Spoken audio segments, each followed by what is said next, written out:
When you think of London, what comes to mind? Maybe it's the iconic skyline, the history, the incredible culture. It's this global powerhouse, right? But what's really fascinating is that its story isn't one of simple, steady progress. It's actually a story of survival. I mean, just to give you a sense of scale, the London metropolitan area is home to a massive 13.7 million people. It's not just a city, it's this sprawling, living, breathing organism, and the biggest urban economy in all of Europe. So that gets you thinking, right? How on earth does a city not just survive, but actually thrive through plagues, fires, wars, crises that would have completely wiped other places off the map? Well, as we're about to see, London's history shows that it's a city defined not by its easy wins, but by how it gets back up after being knocked down.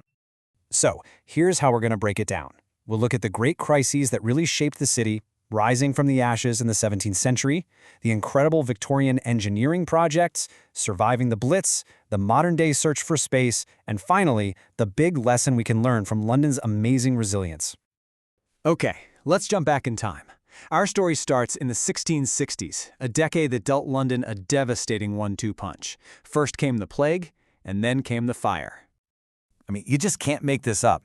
In 1665, the Great Plague sweeps through the city, killing about 100,000 people. That's nearly a quarter of the entire population.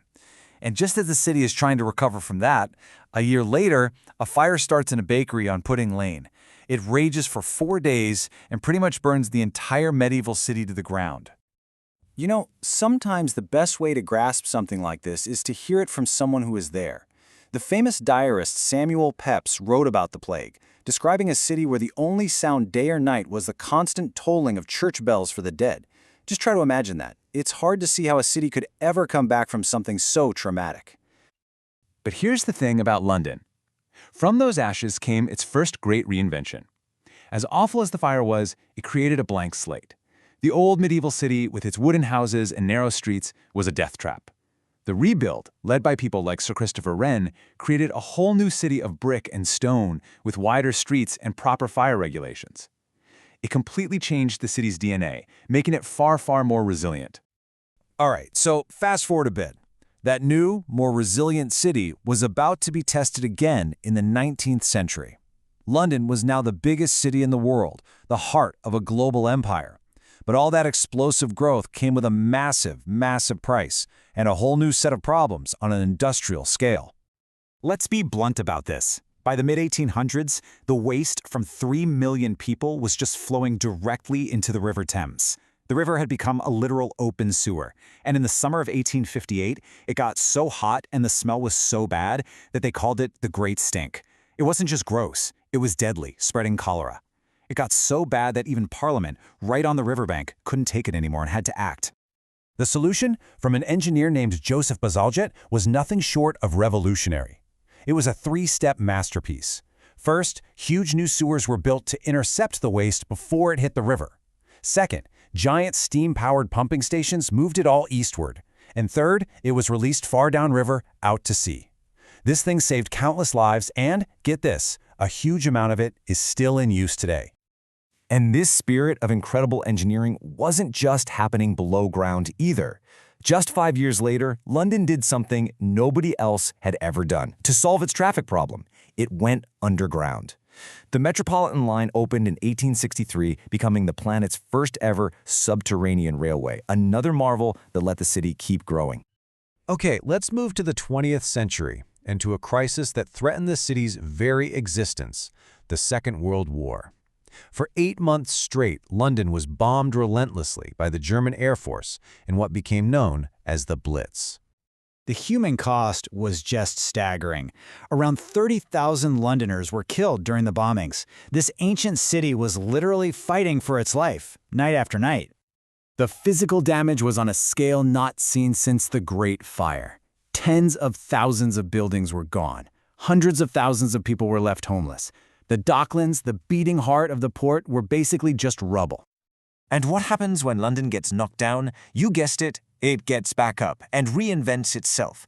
The post-war planners didn't just want to patch things up, they had a radical new vision. They introduced a green belt to stop the city from expanding forever, built high-rise tower blocks to house people quickly, and even created entirely new towns outside London to ease the crowding. And that brings us right up to today, and to London's most complex crisis yet. It's not about fire or bombs this time. It's a crisis of space and affordability. And ironically, it's partly a result of those solutions from the past. And here's the twist. The Greenbelt, that amazing idea to give the city breathing room, well, it kind of worked too well. By strictly limiting how much the city could grow outwards, it's helped make land incredibly scarce and expensive. In fact, today, the cost of the land can be 70% of a new building's price tag, which is a huge driver of the housing shortage. So this creates a real tug-of-war, doesn't it? A choice between two classic ideas of what a London home is. You've got the dense, practical Victorian terraced house on one hand, and the more spacious suburban dream with a garden on the other. But here's where it gets really interesting. When you look at the actual numbers, you find something that might surprise you. Those gorgeous Victorian neighborhoods that people love, they are incredibly dense. We're talking 400, sometimes over 800 habitable rooms per hectare. That is way more than your typical suburb, and it's often more than modern planning rules would even allow. It completely challenges this idea that low density is the only way to have a high quality of life. So after all this, after 2,000 years of plagues, fires, bombs, and overcrowding, what's the one big lesson we can pull from London's incredible story of survival? It's this. Crisis is the engine that drives London forward. The city's true genius isn't in dodging disasters. It's in using them as a launchpad for radical, creative, and often world-changing reinvention. The Great Fire created a safer city. The Great Stink led to a public health revolution. The Blitz inspired a whole new way of thinking about urban planning. Which leaves us all with one final, fascinating question to think about. As London tackles the huge challenges of the 21st century, housing, climate change, a growing population, what will its next great reinvention look like? Because if its history has taught us anything, it's that it's not a question of if it will reinvent itself, but when.